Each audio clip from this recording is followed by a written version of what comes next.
Thank you so much, Eric. And now I'd like to bring up Gary Wasserman, founder of Wasserman Projects.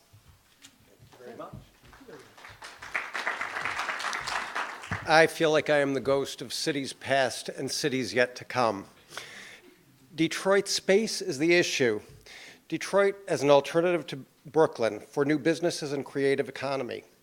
139 square miles, landmass large enough to contain the entire cities of New York, Boston, and San Francisco within its boundaries as a viable option for new economies. Once home to 2.5 million inhabitants, today 600,000. It is a vacant city. The photograph is actually recent and accurate. The economic model of wealth aggregating to the most desired areas and squeezing out small and middle market business, industry, middle class, and creative economy is a dynamic that has long existed, although perhaps accelerated today by digital and highly mobile world. Detroit is not experiencing a renaissance, a comeback, or a recovery. It is not going to become Toronto or Chicago.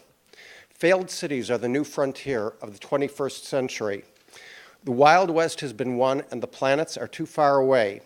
It is the responsibility of society to figure out what to do to resolve these cities with their resulting redundant people and places. Detroit is not the only city to have ever collapsed. It is the largest. It becomes the laboratory for how this problem will be addressed.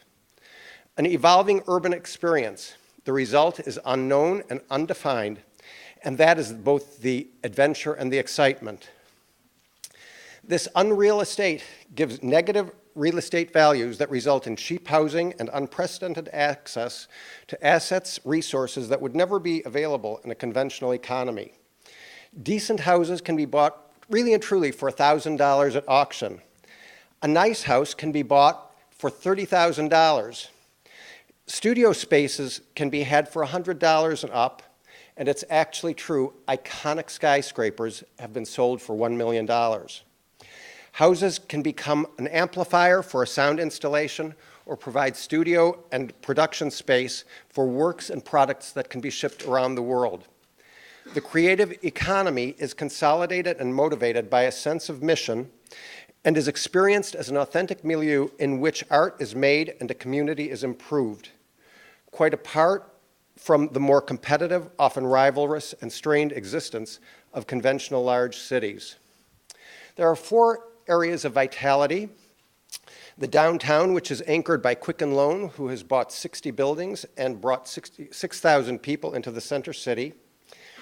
Corktown, which is the most similar to Brooklyn, where a pawn shop, Gold Cash Gold, becomes the best restaurant in the city and is filling with craft bars and restaurants, now a site of Galapagos, and all of this in the shadow of this great ruin, the Michigan Central Station.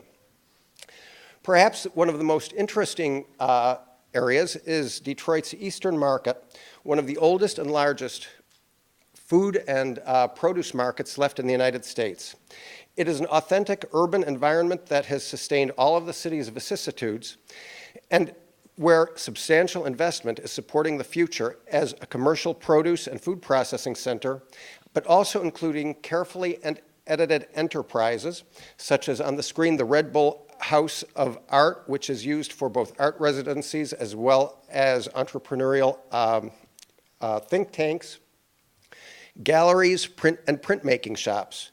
Wasserman Projects will become an alternative venue for both visual arts and performance, a residency space, and a gallery. The Eastern Market will not gentrify, but rather become a more layered and satisfying experience. In a digital world, Detroit is no further from Manhattan than Brooklyn. Cheap flights are available, and greatly reduced cost of living makes life more comfortable and affordable.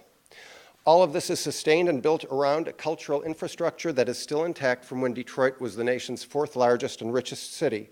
The Detroit Symphony Orchestra, the Detroit Institute of Arts, Cranbrook, the Saarinen Peristyle, College for Creative Studies, University of Michigan, and Wayne State University create the architecture around which these new economies are taking hold. These resources are highly affordable and accessible to the creative community at a fraction of the cost that they would be in more conventional cities.